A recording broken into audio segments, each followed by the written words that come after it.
Assalamualaikum warahmatullahi wabarakatuh. Kita start Bismillahirrahmanirrahim. Innal hamdalillah nahmaduhu wa nasta'inuhu wa nastaghfiruh wa na'udzu billahi min shururi anfusina wa min sayyiati a'malina may yahdihillahu fala mudilla lahu wa may yudlil fala hadiya lahu. Wa ashhadu an la ilaha illallah wahdahu la syarika lah wa ashhadu anna Muhammadan 'abduhu wa rasuluh. Segala puji hanya bagi Allah, kami memujinya, memohon pertolongan dan ampunan kepada Allah. Kami berlindung kepada Allah dari kejahatan diri kami dan teruknya amal perbuatan kami. Barang siapa yang Allah beri petunjuk, maka tidak ada yang dapat menyesatkannya. Dan barang siapa yang Allah sesatkan, maka tidak ada yang dapat memberinya petunjuk. Saya bersaksi bahawa tiada ilah yang berhak diibadahi dengan benar kecuali Allah semata, tiada sekutu bagi Allah. Dan saya bersaksi bahawa Nabi Muhammad SAW adalah hamba dan rasulnya. A'udzubillahi minasyaitonirrajim. Ya ayyuhalladzina amanu taqullaha haqqa tuqatih wa la tamutunna illa wa antum muslimun. Wahai orang yang beriman, bertakwalah kepada Allah dengan sebenar-benar takwa kepada Allah. Dan janganlah kamu mati kecuali dalam keadaan muslim. Ya ayyuhan nasu taqu rabbakum alladzi khalaqakum min nafsin wahidatin wa khalaqa minha zawjaha wa batha minhuma rijalan katsiran wa nisaa'a wattaqullaha alladzi tasaaluna bihi wal arham innallaha kana 'alaikum raqiba. Wahai manusia, bertakwalah kepada Rabbmu yang telah menciptakan kamu dari diri yang satu, yakni atuk kita lah Nabi Adam. Dan Allah menciptakan pasangannya nenek kita Hawa dari dirinya, dan dari keduanya Allah perkembang biakkan laki-laki dan perempuan yang banyak. Bertakwalah kepada Allah yang dengan namanya kamu saling meminta. Kitalah berdoa dengan nama Allah kan.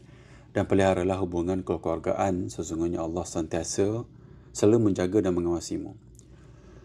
Ya ayyuhallazina amanu taqullaha wa qulu qawlan sadida yuslih lakum a'malakum wa yaghfir lakum dhunubakum. وَمَنْ يُطِعِ اللَّهَ وَرَسُولَهُ فَقَدْ فَازَ فَوْزًا عَظِيمًا. Wahai orang-orang yang beriman, bertakwalah kamu kepada Allah dan ucapkanlah perkataan yang benar. Nescaya Allah akan perbaiki amal-amalmu dan mengampuni dosa-dosamu. Dan barang siapa yang mentaati Allah dan Rasulnya, maka sungguh dia menang dengan kemenangan yang agung. Amma ba'du fa inna asdaqal hadithi kitabullah wa khairul hadi Muhammadin sallallahu alaihi wasallam wa syarrul umuri muhdatsatuha fa inna kulla muhdatsatin bid'ah wa kullu bid'atin dhalalah wa kullu dhalalatin finnar. Sesungguhnya sebenar-benar perkataan adalah kitabullah, yakni Al-Quran lah. Yang sebab baik petunjuk adalah petunjuk Nabi kita Muhammad sallallahu alaihi wasallam, yakni sunnah yang sahih. Seburuk-buruk perkara adalah perkara yang adakan dalam agama. Setiap yang adakan dalam agama adalah bid'ah. Setiap bid'ah adalah sesat dan setiap kesesatan tempatnya dalam neraka. Hadis ni yang saya baca ni sebagai mukadimah adalah hadis yang Nabi ulang-ulang baca ketika Nabi memulakan majlis. Dan hadis ni hadis yang sahih diriwayatkan oleh Imam An-Nasa'i, Imam Ibn Majah, Imam Abu Daud. Dan insya-Allah dari sudut sunnahnya kita disunnahkanlah baca apa yang saya baca tadilah. Cuma sama juga daripada minggu-minggu yang sebelum ni, kita akan huraikan sedikit perkataan sedikit yang Nabi baca ni ketika memulakan majlis. Kita baca nak ambil iktibar dia kan. Nanti insya-Allah hari Jumaat hari ni kan sahabat-sahabat lelaki yang pergi kepada masjid akan dengarlah sedikit sebanyak perkataan yang dibaca ni. Dan kita boleh pick up lah sedikit-sedikit maksud apa yang bahasa Arab yang kita dengar ketika khutbah nanti. So hari ni kita nak baca tentang yang last ni, amma ba'du ni. فإن أصدق الحديث كتاب الله وخير الهدي هدي محمد صلى الله عليه وسلم وشر الأمور محدثاتها فإن كل محدثة بدعة وكل بدعة ضلالة وكل ضلالة في النار. Hari ini hari bid'ah. Kita minta lah supaya rakan-rakan, sahabat-sahabat ni ambil daripada konteks ilmu kita nak belajar kan. Sebab hari ini perkataan bid'ah ni telah menjadi satu perkataan yang sangat-sangat orang tak suka lah. Kita tak nak begitu sebab Nabi yang sebut dalam hadis Nabi. Kita cinta Nabi, kita cubalah buat apa yang Nabi larang. Kita cubalah jangan buatlah apa yang Nabi larang, menegahnya. Kita janganlah pergi ke tempat tu. Tapi untuk tak pergi ke tempat tu, kita tahu dulu. Daripada kita tahu itulah baru kita buat. So ilmu ni datang dengan tahu dulu, faham ni datang dengan tahu dulu, baru kita buat. Kita tak nak nanti ikut-ikut orang Orang yang kita ikuti tu tidak dijamin syurga pun daripada Allah kan. Allah melalui Nabi SAW, Nabi sebut jaminan syurga daripada sahabat-sahabat Nabi lah. Ada 10 sahabat Nabi yang Nabi jamin syurga kan, termasuk Nabi sendirilah. Dan kita nak ikut orang yang dijamin syurga, kita tak nak ikut orang yang tak dijamin syurga pun. Tapi Nabi yang sendiri yang sebut hadis ni kan, Nabi kata jauhi bid'ah kan. Kita baca daripada perkataan Melayu dia kan, sesungguhnya sebenar-benar perkataan adalah kitabullah, yang ni Quran lah. Sebaik-baik petunjuk adalah petunjuk Muhammad SAW, yang ni sunnah yang sahih. Seburuk-buruk perkara adalah perkara yang diadakan dalam agama. Tengok ni, perkara yang paling teruk sekali adalah perkara yang kita buat dalam agama. Dan setiap yang diadakan dalam agama adalah bid'ah. Setiap benda yang direka, yang bukan agama, yang nampak macam bentuk agama adalah bid'ah, yang bukan daripada Nabi. Dan setiap bid'ah itu adalah sesat. Ini Nabi yang sebut. Kita nak ambil, pegang sekuat-kuatnya lah. Sebab apa yang Nabi sebut? Kecintaan kita kepada Nabi adalah melalui perbuatan kita daripada ilmu yang kita faham. Apa yang Nabi ajar, Nabi sebut lah. Kita tak nak nanti bila kita ambil agama, semua kita ambil. Kadang-kadang apa yang kita ambil itu bukan daripada Nabi. Kita dengar-dengar atas orang, kita buat kan. Sembrononya kita buat. Dan tak mengikuti pun apa yang Nabi nak. Kan agama ni seperti mana tazkirah sebelum ni saya sebut kan, Ustaz saya sebut, agama ni adalah puncak kecerdikan. Bagaimana orang yang cerdik buat benda yang pelik lah, yang tak ikut Nabi kan. Kalau dia ikut apa yang Nabi buat, menjadi terurus agama ni, menjadi cerdik orang yang menganti agama Islam ni. Tapi realitinya tak begitu. Jadi kita nak menuju kepada faham tu, kita nak supaya kita ikut apa yang Nabi sebutlah. Kita janganlah benci pula perkataan bid'ah ni. Dan patutnya kita rasa concern daripada amalan kita, apa yang bid'ah, apa yang tidak. Saya dulu memang mengkaji bab ni sehingga saya faham, supaya saya tahu. Tapi bila dah tahu tu jadi sempit sikit lah. Dan setiap kesesatan tempatnya dalam neraka. Kena ingat, ni ancaman Nabi dan kita beriman kepada Rasul kan. Dan bila Nabi sebut setiap benda yang sesat tu, dan Nabi kata setiap bid'ah adalah sesat. Kan ada orang kata macam-macam lah. Tapi kita ambil perkataan Nabi tu dulu. Sami'na wa ata'na. Dan saya dengan satu ceramah Ustaz sebut, Muslim kena jujur kepada Allah. Muslim kena jujur dengan Allah. Muslim kita lah kena jujur dengan Allah. Jujur ni maksud dia, janganlah ada penipuan, janganlah ada benda-benda yang lain lah dalam interaksi kita dengan Allah Ta'ala. Kita tak mau begitu. Kita nak kena jujur kepada Allah. Kalau lah pesuruh Allah tu sebut setiap bid'ah itu sesat, kena jujur lah. Kena ambil dulu perkataan tu, erat betul-betul dulu. Jangan pula kita cuba nak tambah-tambah, nak mengelakkan. Sebab apa? Kita dah buat benda tu sekian lama. Tak mau begitu. Kita nak supaya kita mengikuti apa yang Nabi nak. Tengok belah kanan ni, saya ada ambil sedikit, dia guna AI pun, kita ambil sedikit maksud dia kan. Ringkasan hadis tentang bid'ah dan kesesatan belah kanan tu, box kanan tu. Sebab baik perkataan Al-Quran lah, sebab baik petunjuk Nabi kita, sunnah Nabi SAW. Dan banyak mana sunnah Nabi yang kita tahu, dan mana-mana sunnah Nabi kita tak tahu. Bahkan majoriti kita lah, saya sendiri pun, hanya mengikuti atas perkataan orang saja kan. Walaupun orang tu datang mengajar, dia sebut tentang sunnah-sunnah Nabi, tapi dia tak nyatakan adakah yang sahih atau tidak lah. So, kena teliti banyak, sebab kita sekarang ni menuju dah ke zaman yang sangat teruk lah, menuju ke akhir zaman kan, sebab agama tu akan hilang. Seburuk-buruk perkara yang diadakan dalam agama, yang dibuat dalam agama, amalan-amalan ibadat yang kita nampak cantik, yang bagus, nampak bagus kan, takkan tak baik kita kata macam tu kan. Kena hati-hati, sebab kena jaga apa yang Nabi sampaikan, sebab itu amanah kepada kita lah. Sebab baik setiap yang diadakan dalam agama adalah bid'ah, setiap bid'ah adalah sesat, setiap kesesatan tempatnya dalam neraka. So kena ingatlah, hadis ni adalah hadis yang sangat besar maksud dia. Dan kalau rakan-rakan perasan, Imam Nawawi letak dalam hadis nombor 5 daripada kitab hadis 40 tu. So maknanya macam seolah-olah hadis yang prime, yang tinggi kedudukannya dalam agama kita kan. Kan tengok hadis pertama, 2, 3, 4 dan 5. Tengok hadis pertama hingga kelima tu semua hadis tentang iman, Islam, ihsan, semua tu kan. Yang heavy tu. Dan termasuk dengan hadis ni. So kalaulah kita kata bid'ah ni tak apa, ringan. Dan bagaimana duduk di tempat kelima? Begitulah maksud dia. Ini adalah benda yang sangat besar yang kita kena ambil tahu dan kita kena belajar. Bahaya bid'ah adalah amalan yang agama yang tidak ada contoh daripada Nabi. So make sure kita ambil apa yang tepat daripada Nabi baru kita buat kan. Jangan lari. Kita tak nak beribadah ni, tak nak beribadat dengan cara, sebab dia akan bawa kepada pelakuan kita lah. Kalau kita dah agama pun kita ambil lebih kurang, perangai pun sama lah. Walaupun kita kata dia ni beradab ke apa benda kan, kita kata dalam bahasa kita lah, tapi still tidak pergi ke situ, sebab puncak kecerdikan ataupun apa yang dibawa oleh Nabi adalah apa yang dibawa oleh pencipta kita, yang apa yang pencipta kita nak. So kita ambil seluruh 100% lah daripada apa yang Nabi nak, tapi melalui jalan yang sahih. Semua bid'ah adalah agama dalam bahasa Arab tanpa pengecualian. Bid'ah adalah penolakan terhadap sunnah, pencemaran kepada agama. So kena ingat. Kalau kita cinta Nabi SAW, kan kita lafaz selawat banyak kan, dan hari-hari Jumaat, kita mesti pegang hadis ni, kita mesti tolak bid'ah tu, kita mesti cinta kepada sunnah. Sebab setiap bid'ah yang kita buat, dia menutupi, dia menanam ataupun dia mengkuburi sunnah yang sahih. Setiap bid'ah yang kita buat, dia tutup sunnah yang sahih. Sehingga kan sunnah kalau orang belajar sunnah hadis yang sahih, ada perbuatan-perbuatan Nabi yang menjadi pelik, yang menjadi musuh, yang menjadi kebencian pada orang lain. Sebab dia nampak lain kan, dia patut associate dengan jenama-jenama buruk. Padahal itu sunnah Nabi. Tapi sebab dia tak aware, itu sunnah, dia tak belajar kan. So dia mengangkat benda lain kan, dia jadi musuh pula. So hati-hati banyaklah. Kita pergi lagi. Ni slide last lah untuk perkataan bid'ah ni. Bagaimana bid'ah membawa pada syirik? Saya nak bawa ni sebab antara matlamat utama tazkirah adalah untuk menutup pintu-pintu syirik, supaya bila kita cerita tentang kematian nanti, akidah kita cantik kan.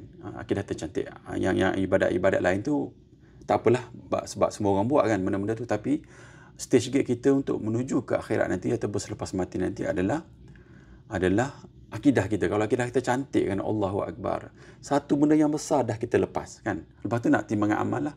Tapi kalau kita tahu, kalau kita baca hadis tentang akidah ni kan, kalimah la ilaha illallah tu kan berat tu timbangan itu kan, raca tu kalimah tauhid. Kalau lah kalimah tauhid tu dah cantik kan, kita cantik, saya rasa senanglah kita nak menuju ke syurga insya-Allah. Contoh umat Nabi Nuh ni bermula dengan niat mengingati orang yang soleh. Macam hari ni banyak berlaku kan.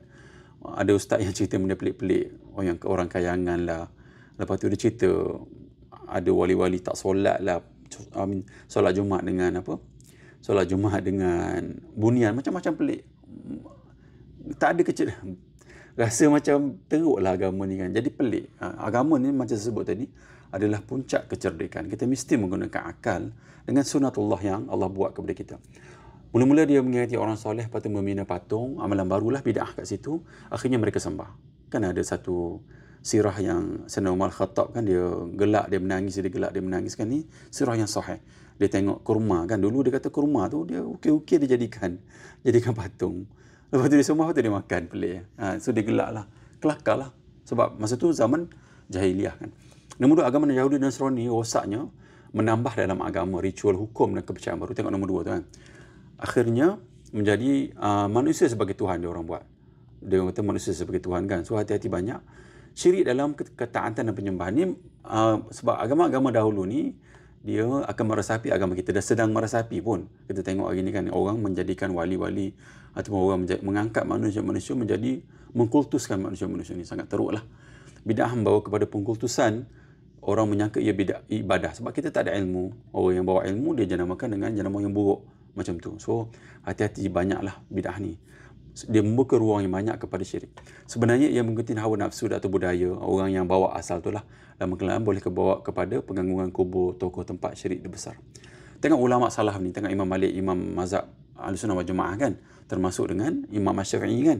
Imam Malik ni adalah guru kepada Imam Asy-Syafi'i, imam kita lah. Imam Syafi'i, Imam Hanafi, Imam Ahmad Ambal kan. So apa Imam Malik kata? Orang yang menganggap bid'ah itu baik seolah menuduh Nabi SAW tidak menyampaikan agama dengan sempurna. Saya ulang 3 kali ya. Apa Imam Malik kata tentang bid'ah ni kan? Orang yang menganggap bid'ah itu baik seolah menuduh Nabi SAW tidak menyampaikan agama dengan sempurna. Orang yang menganggap bid'ah itu baik seolah menuduh Nabi SAW tidak menyampaikan agama dengan sempurna. Kan? Agama dah sempurna, Nabi dah bagi sempurna. Dia kata bid'ah tu baik.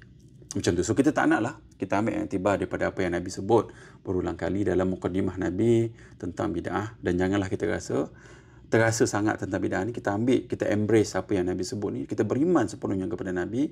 Kita beriman dan kita memahami apa yang Nabi sebut. Kita bila ada hadis macam ni, kita faham kan. Dan InsyaAllah datang kefahaman sedikit-sedikit dan kita boleh menolak benda-benda yang tak elok. InsyaAllah. Okey, insyaAllah kita pergi kepada topik yang kita nak bincang pada minggu ni. Daripada sambungan daripada 2 minggu lepas. Asas-asas fiqh untuk orang awam. So, kitab yang kita pakai ni adalah kitab, kalau tengok daripada kata pengantar ni, Dr. Zulkifli Al-Bakri, insyaAllah kitab ni adalah kitab yang reliable lah. So 2 minggu lepas kita dah go through 1 sehingga 6 yang ni, dan hari ni kita nak pergi kepada 7 hingga 12 macam tu, insyaAllah, kalau insyaAllah sempat kot. So kita ulang kaji sikit. Asas-asas 1 daripada asas 6. Asas pertama, ingat kita dalam topik asas-asas fiqh, asas-asas fiqh yang kita nak faham lah dalam agama kita. Kalau kita dapat faham asas-asas fiqh ni, mudah urusan kita untuk dunia dan juga akhirat lah, insyaAllah. Ulang kaji asas 1, amalan bergantung kepada niat. Yang ni hadis yang kita baca, innamal a'malu binniyat tu, hadis daripada di 40 kan. Kalau perasan dalam hadis daripada Imam An-Nawawi, dia letak hadis ni ada yang pertama. Hadis pertama, innamal a'malu binniyat. Hadis ni sangat penting lah. Even dalam asas-asas fiqh pun ulama letak hadis ni adalah hadis yang pertama. So apa-apa juga amalan kita bergantung dengan niat. Nombor 2, agama dibina atas maslahat, yang ni kebaikan. Kena ingat agama ni memang untuk kebaikan kita. Sebab apa? Agama ni adalah apa yang pencipta kita buat untuk kita. Pencipta kita lah lebih tahu yang terbaik untuk kita lah. Kita jangan pula rasa bebanan yang banyak. Tapi of course akan rasa bebanan sebab dunia ni, macam kita cerita tentang kematian tadi kan. Nabi suruh perbanyakkan ingat pemutus kelazatan kan. So yang tu menghalang kita lah sebenarnya. Ya, kalau kita ikut dunia tu adalah benda yang bagi mudarat banyak kepada kita. Akan ada yang harus, ada yang mudarat lah. Tapi agama ni dia melihat kepada masalah kebaikan macam tu. Nombor 3, dahulukan yang kebaikan terbesar. Ni kalau ada 2 kebaikan bertembung, pilih yang lebih utama. Contoh, akan kita tahu hadis yang Nabi cerita tentang ibu bapa adalah kunci syurga kan, pintu syurga, kunci kepada kita. Jadi kebaikan yang tertinggi most probably kalau bertembung 2 kebaikan kan. Kebaikan yang tertinggi adalah kebaikan berbakti pada mak ayah. Kalau kita faham, kita akan berbakti pada mak ayah lah macam tu, ataupun tidak menyakiti mak ayah contoh. Itu yang terbesar, dan ada kebaikan-kebaikan lain. Kita tak nak sebagai seorang Muslim, bila dah belajar, kita tak nak kita letak kebaikan yang lain kan. Pergi buat benda-benda yang tolong rakan ke apa. Padahal menolong mak ayah lagi tinggi kedudukannya. Kalau lah bertembung lah macam tu. So kita nak faham asas-asas ni untuk kebaikan kehidupan kita lah. Asas 4, pilih mudarat yang lebih ringan jika terpaksa. Yang ini bertembung 2 mudarat. Katalah, dalam contoh sebelum ni kan ada tunjuk gambar bas. Kalau kita naik motor kan, walaupun dalam lane yang betul, tunjuk gambar ni kan macam ni. Walaupun tunjuk pada lane kita yang betul, tapi bas tu kita kena mengalah lah. Tak semestinya kita berpegang teruslah kepada apa yang benar, sebab mudarat bila berlanggar tu lebih besar. Asas 5, syarak meringankan umatnya. Yang ni tengok contoh kan, Allah beri kelonggaran ketika susah atau uzur. So ini kena faham syarak ni dia bukannya asalnya untuk membebankan kita. So apa-apa yang beri bebanan dalam, katalah kita dalam konteks untuk beribadat, kita kena fikir balik, betul ke agama suruh buat macam ni kan? Contoh kan, sebab contoh kat sini kan, bila tak boleh berdiri, boleh duduk. Padahal syarat sah solat kena berdiri. Kan puasa diganti tayamum. Kan ada ketika boleh tayamum kan, kalau tak ada air. Jamak solat kalau musafir, kalau ada kesukaran yang lain. So agama ni, keringanan ni rahmat. So ini konsep yang paling besar lah kalau tengok pada konteks saya ni. Agama ni untuk meringan, mudah ke umat dia. Kita tak nak kita letakkan, kita kata selalunya mazhab Syafi'i ini keras apa semua kan. But tak begitu. Agama adalah untuk ringankan umat dia. Asas 6, tak wajib kalau tak mampu, tak haram jika mudarat. Ini contoh ni kan, benda-benda yang mudarat lah, benda-benda yang darurat. Contoh, larangan gugur jika ancam nyawa. Contoh, boleh makan benda yang haram lah ketika darurat macam tu. Islam ni fleksibel, realistik dan sangat memahami lah keadaan manusia, sebab pencipta kita yang bagi peraturan kepada manusia. Cuma kita lah manusia ni sebab banyak ujian kan. Ada nafsu, dan ada juga syaitan kan. Yang selalu memesokan kita lah. Dan kalau kita relate kepada kematian tadi kan, dia sebab dunia ni dia seronok kan. Mati tu adalah menutup keseronokan tu, which majoriti manusia ni tak pilihlah jalan untuk ingat banyak matilah. Cuma dalam agama kita nak ke situ, kita persiapkan diri, dan asas-asasnya adalah benda yang patut kita tahulah untuk kita hidup sebagai seorang Muslim. InsyaAllah kita pergi kepada asas seterusnya, asas ketujuh. Had dan batasan kemudaratan. Kemudaratan dihilangkan tapi tidak secara melampau. Ini secara umumnya, asas fiqh nombor 7 ni, kalau ada satu mudarat, kita tak boleh hilangkan mudarat tu dengan mudarat yang lebih besar. Itu dia punya secara umum dia. Kata Islam membenarkan usaha menghapuskan mudarat tapi tidak dengan cara yang lebih besar lah. Kan? Setiap tindakan mesti dikawal, berpandukan syarak, bukan atas dasar emosi atau kezaliman. Tak mau. Sebab mungkin sekarang ni kita buat sesuatu tak atas emosi, tapi bila kita dah faham ni, tak begitu. Kalaulah kita kata kita ni nak pegang kepada asas-asas agama, kecerdikan kan agama ni kan, mesti kita guna kaedah ni lah. Tengok apa dia, kaedah huraian 1 hingga 5 ni. Prinsip utama, Islam benarkan menghilangkan mudarat tapi tak boleh dengan cara yang bawa mudarat yang lebih besar atau melampaui syarak. Begitu. Nombor 2 dalilnya, hadis Nabi SAW, la darar wa la dirar. Tak boleh memudaratkan diri sendiri dan tak boleh memudaratkan orang lain. Ada yang sahih. Ini dalil dia. Ini prinsip daripada asas 7 ni. Ini dalil yang ulama gunalah. Tujuan kaedah menjaga keadilan, elak kezaliman. Boleh bacalah. Kesimpulan dia, mudarat wajib dihilangkan secara syar'i dan berhemah. Tidak boleh membalas dengan mudarat yang lebih besar. Kaedah ini tanda keseimbangan Islam. Kita tengok contoh yang B ni, sebab ini boleh kita relate lah. Kalau kita tengok contoh ni, boleh relate dalam kehidupan kita kan. Contoh terperinci, 1, potong tangan pencuri tanpa hakim. Ini tak boleh lah. Penjelasan dia tengok sebab walaupun potong tangan sah, tapi kena ada pemimpin lah ataupun ketua hakim lah, ataupun hakim yang kena settlekan urusan ni. Sebab kalaulah manusia tu sendiri ambil hukum, buat hukum sendiri, maka porak-poranda lah kita kan, tak ada peraturan lah. Nombor 2, rampas harta orang lain untuk selamatkan diri. Kalau tengok penjelasan ni, tak boleh ambil harta sesuka hati walaupun dalam darurat, melainkan kalau tak ada pilihan lah. Kita tak boleh senang-senang senang-senang ambil harta orang untuk selamatkan diri kita lah. Nombor 3, perawatan penyakitan atau pemadahan ni, contohkan potong kaki, kan doktor bagi medical advice lah, apa nak buat untuk menolak mudarat yang lebih besar kan. Kadang-kadang mungkin rakan-rakan ada pengalaman lah macam tu kan. So kena guna metod ni, kaedah asas 7 ni, kita ambil mudarat yang lebih kecil lah. Batasan kemudaratan ataupun benda yang mudarat tu tak boleh kita guna sebagai solution untuk mudarat yang kecil, mudarat yang besar kan. So nombor 4, dakwah atau teguran dengan kekerasan. Jika teguran menimbulkan mudarat lebih besar, fitnah pemusuhan, ni larang guna kan. Kalau tengok orang dalam TV pun ada, ataupun pengalaman kita pun ada. Kita tengok orang macam pengalaman saya lah, dia marah anak dia masa dalam solat Jumaat kan, ada anak dia phone kan, bunyi alarm, tiba dia marah anak dia depan orang ramai kan. So benda tu jadi mudarat yang lebih besar lah kepada orang yang melihat dan orang yang mengalami pengalaman tu. So kita nak kena ada sedikit kefahaman dalam agama lah, bagaimana kita nak buat kan. Kalau dalam konteks nombor 4 ni, teguran dakwah tu sendiri kan. So kita nak kena ada seni di sendiri dalam konteks dakwah tu sendiri, sebab kita tak nak agama ni jadi benda yang buruk pada kacamata orang lain lah. Nombor 5, mendedahkan aib untuk cegah maksiat. Haram mendedahkan aib jika tiada keperluan syar'i yang jelas. So tak boleh nak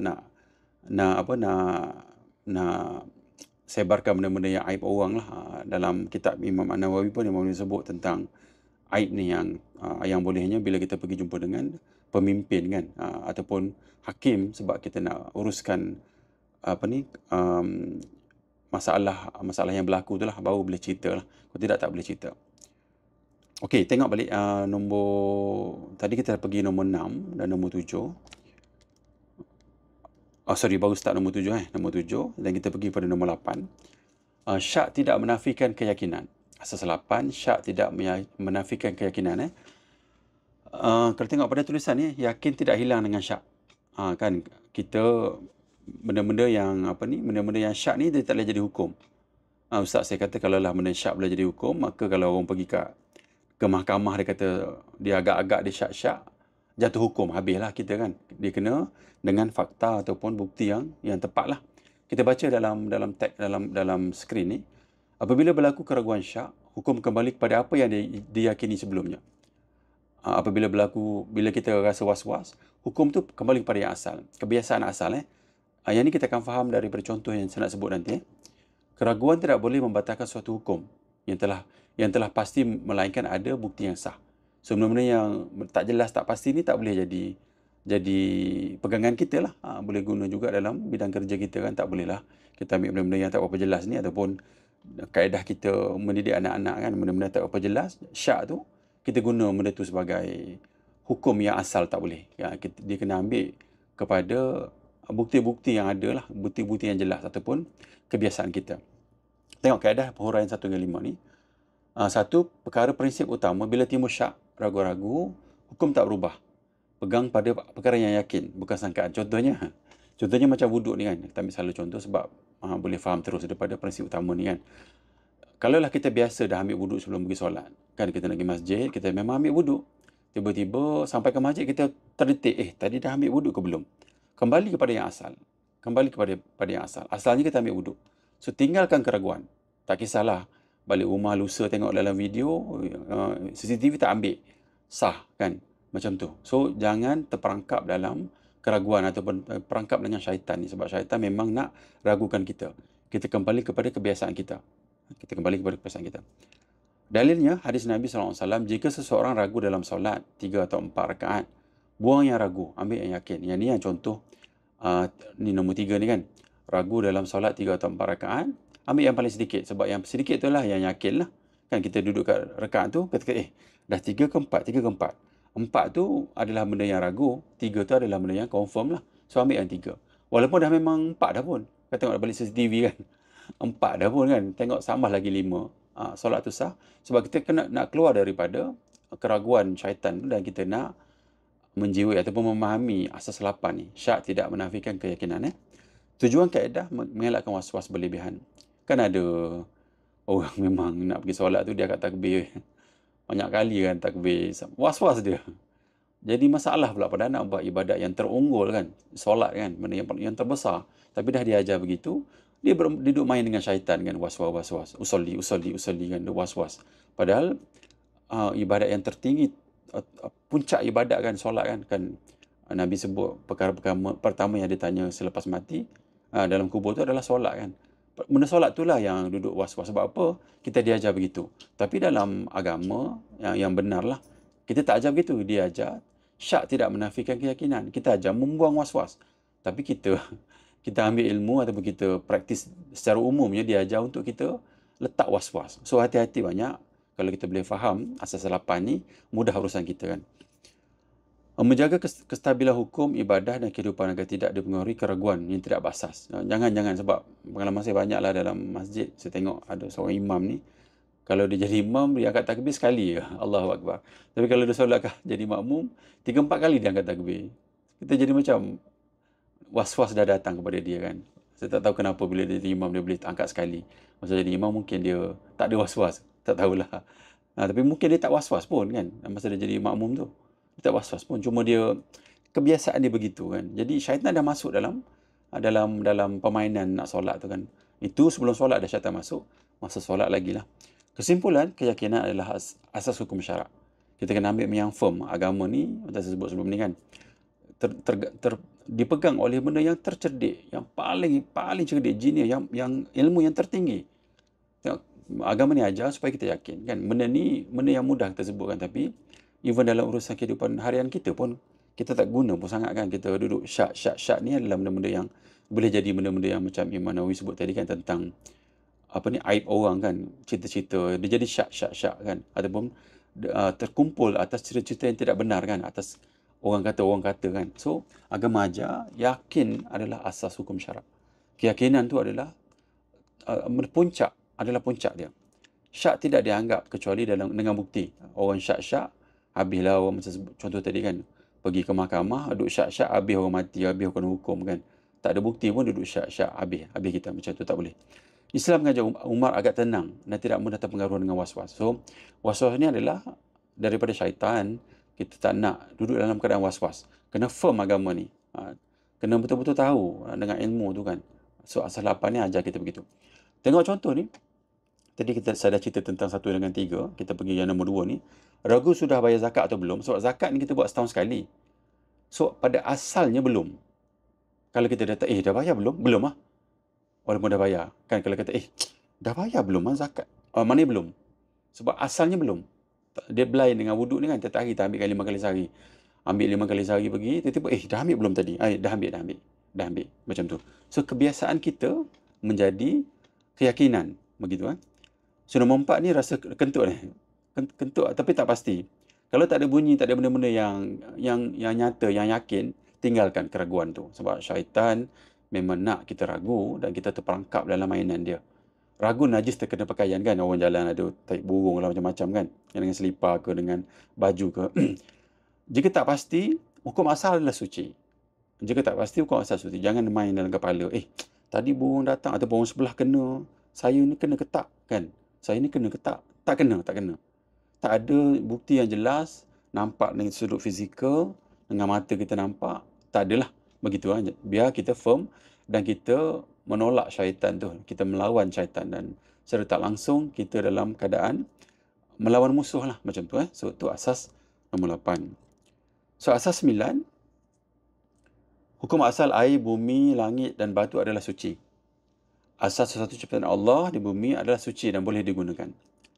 Maknanya ini apa-apa yang ada ni boleh digunakan. Maksud dia suci, boleh solat lah atas tu kan. Sebab ada syariat daripada zaman Nabi sebelum ni tak boleh. Dia kena solat di masjid je. Tak silap saya lah. So kita, agama Islam ni dia boleh semua tempat lah. Macam tu. Islam memandang semua ciptaan Allah adalah secara positif dan bermanfaat. Sesuatu yang dihukum tidak najis atau haram melainkan ada dalil yang jelas. Macam tu. Prinsip utama semua benda di bumi suci, halal secara asal. Termasuk ini saya ingat semua orang tahulah sebab kita dah belajar kan. Dalil dia menciptakan untuk kamu segala ada di bumi. Surah Al-Baqarah ayat 29 ni. Tujuan kaedah menanam sikap yakin dan tenang dalam bab kebersihan. Ini pun kita masuk dalam bab yang was-was tadi tu. Dia untuk menguatkan kita supaya kita tengok ada tanah boleh solat. Jangan pula ada assumption dalam kepala, mana tahu kok anjing datang lalu ke situ. Tak ada. Kau tak nampak, tak adalah. Kalau kau nampak baru ada. Macam tu kan. So kita kena firm dalam hukum kita dan agama ajar begitu. Kalau tak nampak, tak ada. Kalau kita tak nampak tahi tu ada tak ada bau, tak nampak, dah that's it. Jangan letak dalam kepala kan. Kesimpulan asas semua benda adalah suci dan bersih. Dan dia bukan najis. Islam mendidik sikap yang tenang. Jangan was-was lah. Yakin dia tidak terbeban. Macam tu kan. Contoh dia, tanah untuk tayamum. Tanah ini dianggap suci secara asal. Boleh guna lah, kata air boleh guna. Air laut, hujan, air perigi ni boleh guna untuk wuduk, untuk mandi semualah. Macam tu. Kalau tak ada, tak berubah bau, warna atau rasa. Jangan pula kita syak lah. Begitu kan. Batu dan logam bukan najis. Ini semua orang tahulah. Langit dan angin semua tak najis lah. Semua orang tahu. Lantai, dinding atau perabot rumah semua tak najis lah. Semua orang tahu gitu. So ini secara umum kaedah nak cerita hukum asal air, bumi, langit, batu adalah suci. Macam tu. Pergi asas 10. Hukum asal kemaluan. Ini yang berlawanan daripada asas 9 ni. Ini asas ke-10, asas yang berlawanan. Asas ni adalah ianya haram pada asal. Pada keadaan asal awalnya ianya haram. Pertama, kemaluan, daging, jiwa dan harta. Asalnya haram. Asas dia, foundation dia haram. Pada asasnya haram. Asal perkara yang melibatkan kehormatan, yakni yang berkait dengan kemaluan lah. Nyawa, harta adalah haram. Melainkan ada dalil membenarkannya. Islam ni nak jaga maruah kan, nak jaga maruah, nyawa dan harta manusia. Sebagai contoh tu lah, sebab daripada ayat pertama ni pun kita boleh faham lah maksud dia. Contoh kan.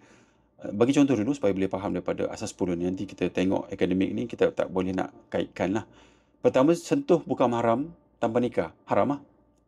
Tak boleh lah kan. Haram walaupun tanpa hubungan zina, tak boleh. Makan binatang tanpa sembelihan, sah. Tak boleh lah. So, Daging kan asalnya haram, tapi sembelih jadi sah lah. Kemaluan kena kahwin dululah macam tu. Ambil harta orang tanpa izin tak boleh, kecuali orang tu bagi. Kan? Bunuh jiwa tanpa hak tak boleh. Asalnya ini kan jiwa ni lagilah. Ada hadis yang Nabi sebut tentang Kaabah tu sendiri kan, tentang nyawa orang Islam. Boleh rujuklah hadis tu, boleh cari. Maknanya nyawa ni lebih tinggi daripada keadaan dalam hadis tu tentang Kaabah tu sendiri. Nombor 5, hubungan suami isteri tanpa akad nikah yang sah. Ini tak boleh dianggap zina lah macam tu kan. Dan tengok pada hukum suami, orang yang dah berkahwin, kalau dia berzina, hukumnya bunuh kan macam tu. So, daripada contoh ni kita boleh dapat pick up lah, boleh dapat faham hukum asal ni. Benda ni adalah haram dulu. Haram dulu kecuali ada syarat lain membenarkannya. Contoh, yang tadilah kahwin, harta orang bagi, sembelih, macam-macam tu lah. Okay, pergi pada keadaan huraian ni.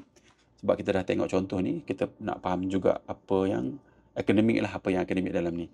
Prinsip utama, semua bentuk hubungan intim, pemilikan harta dan pengambilan nyawa diharamkan secara asal. Melainkan ada dalil. So tak boleh lah kita kena faham. Yang tu sebab agama ni, kan daripada awal tadi dia menjaga kebaikan kita kan, dia untuk kebaikan maslahat.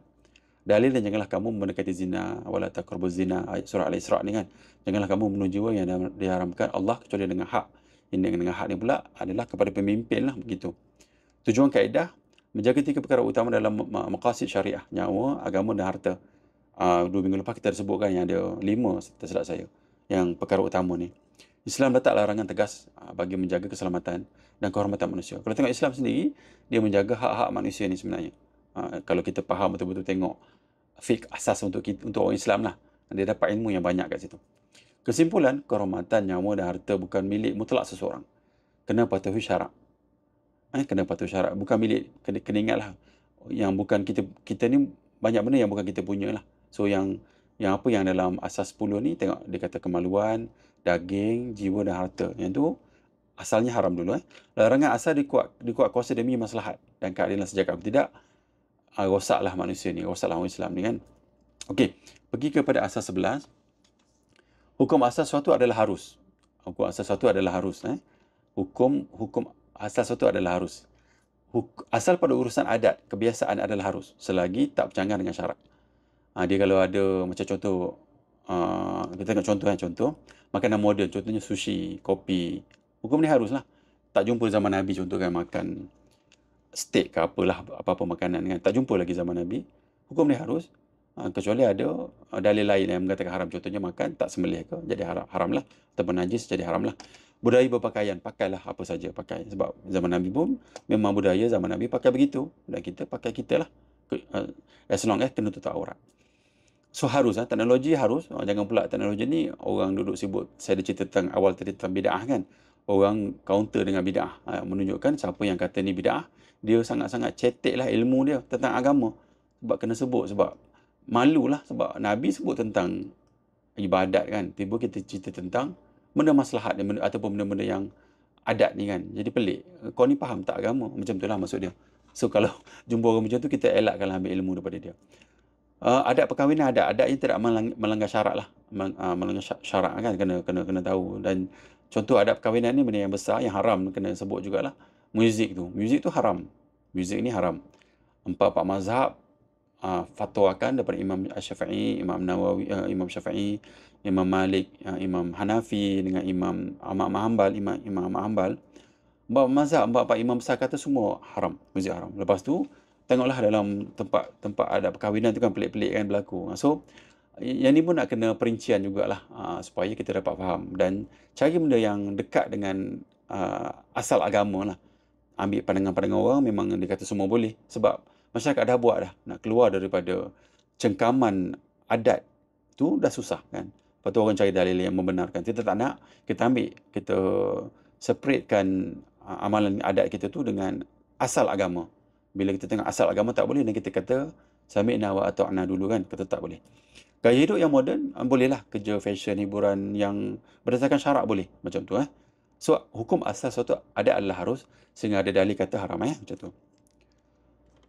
Okey, nombor 12 ni penting. Ini last. Sangat penting. Hukum asal sesuatu ibadah adalah terlarang. Ibadat ni dia tak boleh dulu. Ibadat ni kan, kalau hal dunia ni, adat ni boleh dulu. Ibadat ni tak boleh dulu. Ibadat ni tak boleh dulu. Dia haram dulu. kecuali ada dalil. Asal suatu ibadah adalah terlarang kecuali ada dalil. So dalil ni kena ada baru boleh ibadat tu. Kita tengok Cina kan. Agama Cina dia pergi ambil colok tu, dia sembah nenek moyang dia kan. Ibadat lah. Ibadat. Ada dalil tak? Tak ada dalil boleh buat. Dia ni terlarang. Bukannya kata ada dalil larang tak. Kita tengok dalil memang tak ada larang. Bukanlah. Maksud dia spesifik yang apa yang orang agama tu buat. Tak adalah nak sebut kan. Nabi tak sebut dia pegang colok, tunduk-tunduk. Haram. Tak begitu. So, dia kena ada dalil yang kata boleh. Ataupun sebab itu dalam bab ta'abudi ataupun dalam bab ibadat kepada Allah, yang ibadat kepada Allah yang spesifik. Solat. Kita solat cara lain kan. Kalau tengok dia orang tu memang solat cara dia. Dia sembah idol lah. Sembah makhluk lah maksud dia tu. Syirik besar lah maksud dia. Macam tu kan kalau kita tengok situ. So, kembali kepada asas 12 ni. Hukum asal sesuatu ibadah adalah terlarang. Kena ingat ni penting.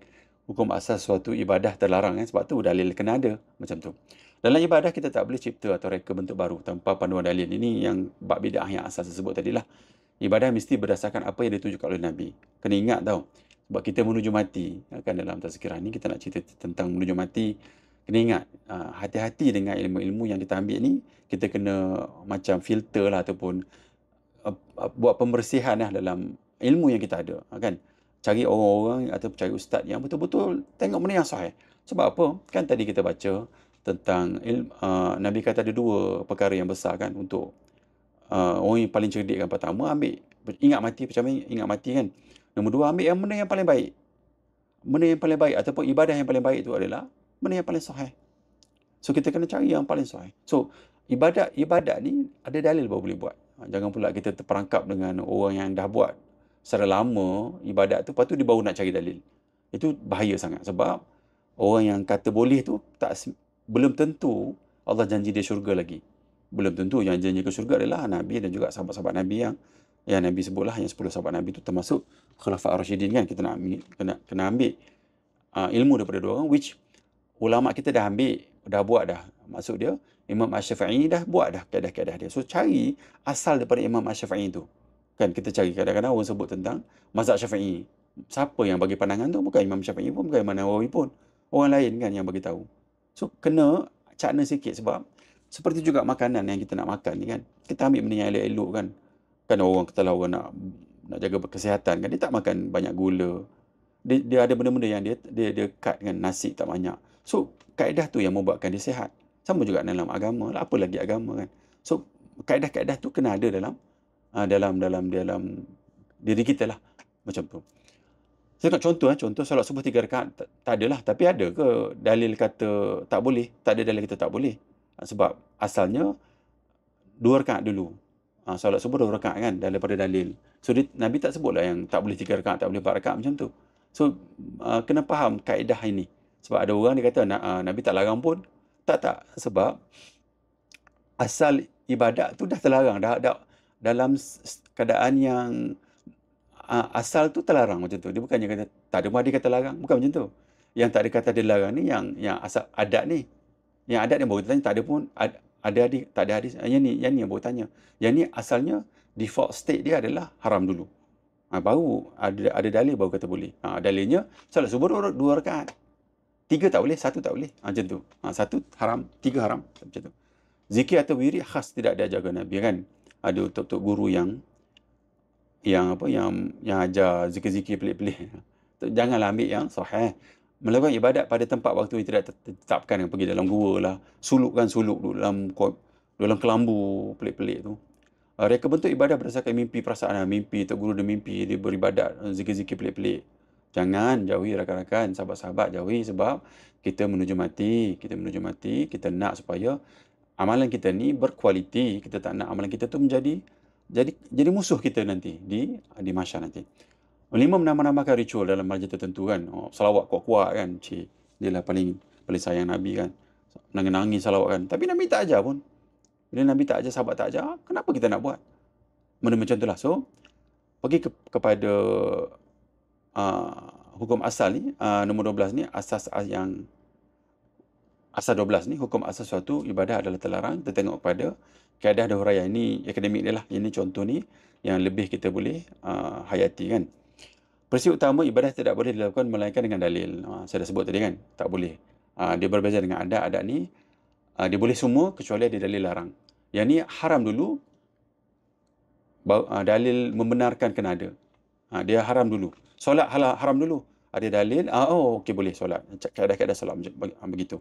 Dalilnya, siapa yang mengadakan dalam urusan kami sesuatu yang bukan daripadanya, maka ia tertolak. Hadis ni adalah hadis yang tentang bid'ah tadi. Benda yang besar.